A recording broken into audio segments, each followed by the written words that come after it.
Just sit and be quiet, okay? I need a picture. He said it quickly without turning around. Without slowing down, the elevator was already going up. His fingers were tapping on the phone. She was walking next to him in heels that were too tight and with a suitcase that didn't contain her passport or money. She didn't say who she was, and he didn't ask.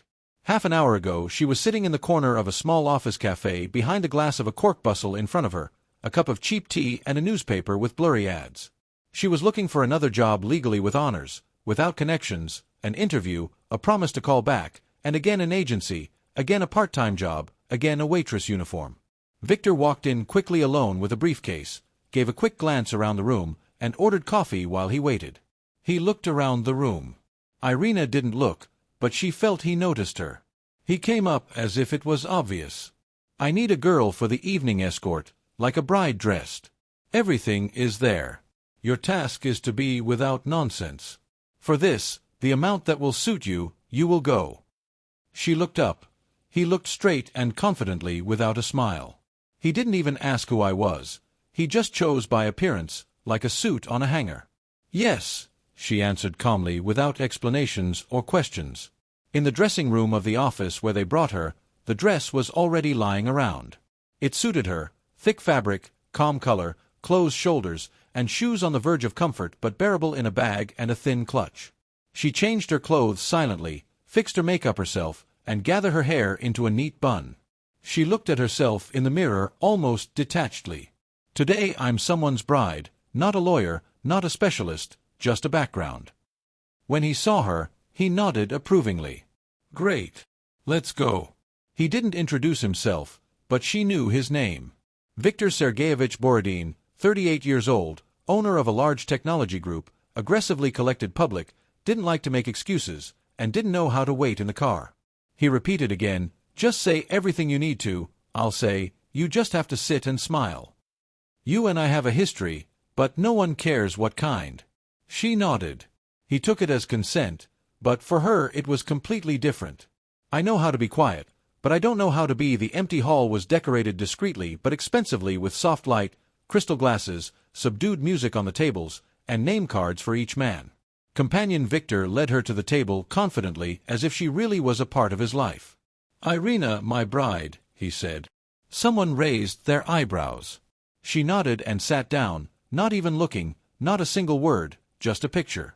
The conversation began immediately without long introductions. Topics, numbers, graphics, controlling stakes, project capitals. Irina was silent but understood and analyzed everything. The voice of her partner, who was sitting opposite, seemed too smooth to her, phrases streamlined, but she did not interfere until it was time. Victor seemed pleased with himself. He threw out short phrases, joked restrainedly, poured wine several times, turned to her with a half-laugh, and whispered, "Smart girl, this is how you should behave, not a superfluous word." She nodded again, but in her chest was already accumulating not resentment, not anger, but knowledge. You want me to be in the background, and if I say at least a word, everything can change, but for now, silence, for now, the game, and in order not to miss new stories, subscribe to the channel and enjoy listening. Victor held himself confidently. Neither after the recent rush at the table was he in his element, collected, precise, and clear. He knew how to pause, knew who to look at, and when to lean back in his chair as if everything was under control. Sometimes he put his hand on Irina's wrist as if demonstrating closeness. She did not pull away but did not play the role of a woman in love, she just sat and listened. The hall was filled with quiet remarks. The light clink of glasses, the barely perceptible tension that hovered above the official phrases, and the topics that replaced each other, assets, international partnership, access to technology, shares in the new structure. Irina kept track of everything, understood how the lines of control were built, who listened to whom, who nodded in politeness, and who was on orders. She did not know all the nuances of the project, but she understood enough to grasp the risk. The partner opposite Si Doi, with a soft voice and long pauses, set the rhythm, and this was what was alarming. He did not press, he let down, taking into account the distribution and previously agreed conditions. His voice sounded like music, but in this music there were notes that Irina recognized too well once she went through a similar topic. The course contract law in corporate practice topic, indirect transfer of control through simplified restructuring. The teacher then said, "The loudest falls begin with those who are too confident in themselves." She remembered then, and now she felt it. Victor felt like the master of the evening. He knew that he looked respectable, that his bride was silent and playing the role perfectly, that the wine was at the right temperature, and that the conversation was coming to an end. He leaned towards Irina and whispered, "Everything is going as it should." Irina outwardly remained calm, but inside it was different. You want silence because you are afraid to hear something that will not fit into the picture, but after all, a picture is not a guarantee, and words sometimes save papers. They put the final version of the agreement on the table. Everything in the room seemed to have shifted. The partner with a soft voice leaned forward. "Everything is here, only we will confirm with a signature." Victor took the pen confidently, like a person who. He doubts. Irina leaned closer. A glance slid along the lines. She caught the necessary new point formulation within the framework of the law, but the substitution of terms is obvious.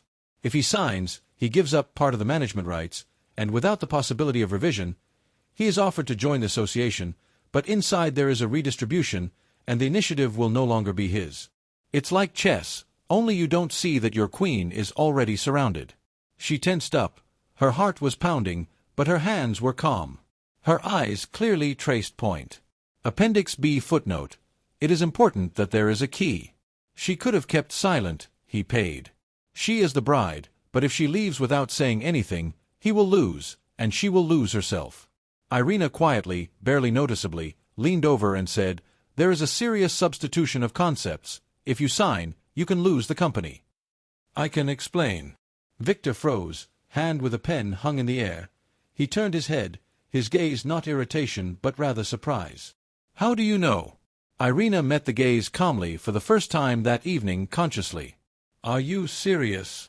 Victor's voice sounded quieter than usual, but there was tension in it. He did not shout but froze. The pen was still in his hand. The sheet lay in front of him, but he was no longer looking at the text, only at it. Irina did not look away. Spoke calmly. Clause 3 of the TOD gives the counterparty the right to an unscheduled transfer of authority even with a partial loss of share, and in Appendix B, a link to the article that was changed 6 months ago, there are already different boundaries of responsibility. This shifts more onto you than you suppose. Victor was silent at the table. There was a strange, thick pause. Someone took a glass. Someone tensed up. The silence lasted seconds, but it seemed like minutes. Then one of the partners, balding with a heavy look, smiled slightly. "Victor, you brought not only a beautiful girl but also a consultant." He took a sip of wine. "Now companions read contracts. I would like one like that in the office. It would replace the whole team." A soft but poisonous laugh flew over the table quietly, the kind that covers up annoyance or irritation. Another young, smug man added, looking at Irina, "She at least knows what she is saying, or is she just repeating it beautifully?" Irina did not answer anything, just sat looking away. "You said, 'No, for them, for him.'" Victor skillfully joked, subtly hinting that he would not allow such ridicule, but his face became different. Not angry but collected, he put down his pen, reached for his phone, and sent it to his lawyer for verification. He answered quickly, "She is right. There is an implicit but strong substitution." He leaned back. It is not often that you see such things recognized by a girl who is not at all obliged to speak intelligently here. To the point, Victor looked again at Irina, now differently, without arrogance, without haste. A pause appeared in his gaze for the first time. He fell silent, not because he was waiting but because he was thinking. Then he looked at everyone and calmly said, "We will reconsider now. We are not signing." The evening after that seemed to change its rhythm. Someone finished drinking wine, someone left early, someone exchanged glances, and Victor sat silently and did not touch the documents, but something shifted in him. When they went out into the hall, he did not speak right away and passed through the silence, security, and an empty corridor. The elevator did not move for a long time. Victor turned around. "Who are you?" "Irina, a lawyer with honors." "Bye, waitress, but I hope not for long." He nodded slowly. "I was wrong, and not only in the contract." A pause. You say that in search of work you can try with me. She did not answer right away, only looked calmly. It depends on the conditions. He grinned without mockery, just like a human being. Let's start with coffee tomorrow in my office. They went outside. He offered to give her a ride home, but she politely refused. I'll get there myself, thank you for the evening, and walked forward evenly calmly without looking back, and he remained standing and looked after her. A little more than 3 months passed in the office. It was quiet. Irina sat at her desk sorting out the contract. This was the third project that she was entrusted completely without supervision, without double-checking her. Victor said, "You can handle it. If anything, I'm nearby." But she no longer had to contact him. Everything went according to plan. It all started not with a loud statement, or with an offer to stay forever. They met the next day in the office. As agreed, I have a vacancy, junior lawyer at first. Project work, then we'll see. The conditions are the same as the others without exception, she thought, and agreed, because getting a position for knowledge is more valuable than for appearance. The office turned out to be simpler than she imagined. The team was adult. No one was surprised that she was young. No one whispered, just looked at her as if she was new. And then, as in her first week, she was silent more than she spoke, listened, absorbed, studied. But in the second, she herself suggested an adjustment to one of the points in the partnership agreement. They listened to her and made amendments. Since then they began to ask her, and once they invited her to negotiations. Victor kept a distance with her, the one that is built between the manager and the employee. If they do not want something to be misunderstood, he no longer touched her hand, did not perceive her as a picture. He looked differently, sometimes with a pause, sometimes with interest, but always with respect. It happened she caught his gaze and felt he remembered that evening. Irina lived alone, still in the same apartment, but now with her own free money and without credit cards. She no longer counted every ruble but did not spend extra. Her life did not become big, but it became her own, and most importantly, she took the right path. In the evenings, she sometimes remembered that dinner party, how she sat at the table where no one knew who she was, and how she said for the first time what she knew, not because she wanted to stand out, but because she could not remain silent, and this became the beginning. Somehow closer to spring, she heard colleagues discussing a new project. Victor suggested involving her, saying Irina has a nose for substituting formulations. Irina heard but did not intervene. She thought, it does not matter what it is called. The main thing is not to forget who you are, even if you are sitting just for show. Leaving work, she saw Victor in the hall. He was standing by the window talking on the phone, then fell silent and looked at her coffee. She nodded. They drank silently. Then he said, I did not behave very nicely, and you behaved as you are used to. But the world is changing, she answered. I am glad that you stayed, and I am glad that you have changed.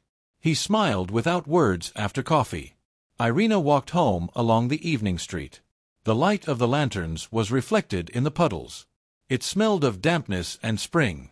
In her head was a to-do list, letters, and a plan for tomorrow. She didn't feel like a heroine and didn't feel triumph, but inside there was a quiet feeling. I came to where I should be. Put a like and subscribe so as not to miss new stories, and write in the comments from which city you are listening. It will be interesting to read.